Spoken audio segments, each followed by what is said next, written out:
Hello friends, welcome to Latha's vlog and cooking. இன்றைக்கி நம்மளோட சேனலில் உருளைக்கிழங்கும் பட்டாணியும் வச்சு தான் மசாலா எப்படி செய்கிறது அப்படின்ட்டுன்னு பார்க்க போகிறோம். ரொம்ப சிம்பிள் ரெசிபி தான். நான் உருளைக்கிழங்கை நல்லா இந்த மாதிரி பாயில் பண்ணி எடுத்து வச்சுருக்கிறேன். நான் ஃப்ரெஷ் பட்டாணி தான் எடுத்திருக்கேன். அதனால் இதை நான் பாயில் பண்ணலை. நம்ம இது கூட சேர்ந்து நல்லா மிக்ஸ் பண்ணி வேக வைக்கும் போதே இது குக் ஆகிடும். அப்படி உங்களுக்கு தேவைப்பட்டுச்சு அப்படின்ட்டுனா நீங்கள் உருளைக்கிழங்கு பாயில் பண்ணும்போதே பட்டாணியையும் சேர்த்து பாயில் பண்ணிக்கோங்க. கடாய் வச்சுருக்கேன்.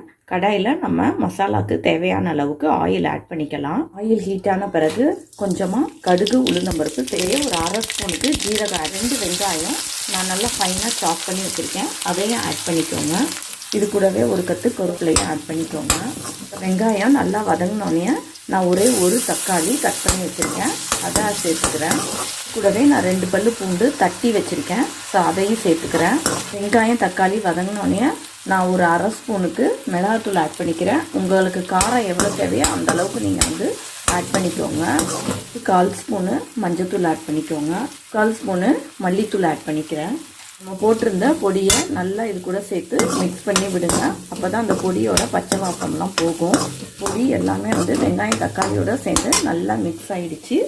இப்போ இந்த ஸ்டேஜில் நம்ம பாயில் பண்ணி வச்சுருந்த பொட்டேட்டோவை ஆட் பண்ணிக்கலாம்.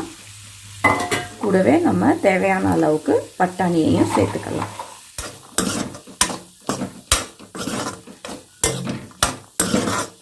அடுத்து இந்த உருளைக்கிழங்குக்கு தேவையான அளவுக்கு சால்ட் ஆட் பண்ணிக்கலாம்.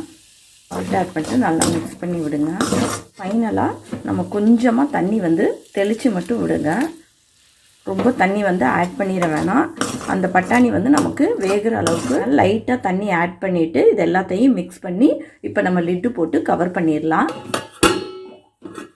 ஸோ அவ்வளோதான், ஒரு 5 மினிட்ஸுக்கு குக் ஆனிச்சு அப்படின்ட்டுனா போதும். இப்போ வாங்க பார்க்கலாம் நம்மளோட கிரேவி ரெடி ஆகிடுச்சா அப்படின்ட்டுன்னு. ஸோ பாருங்கள், சூப்பராக நமக்கு மசாலா நல்லா ரெடி ஆகிடுச்சு.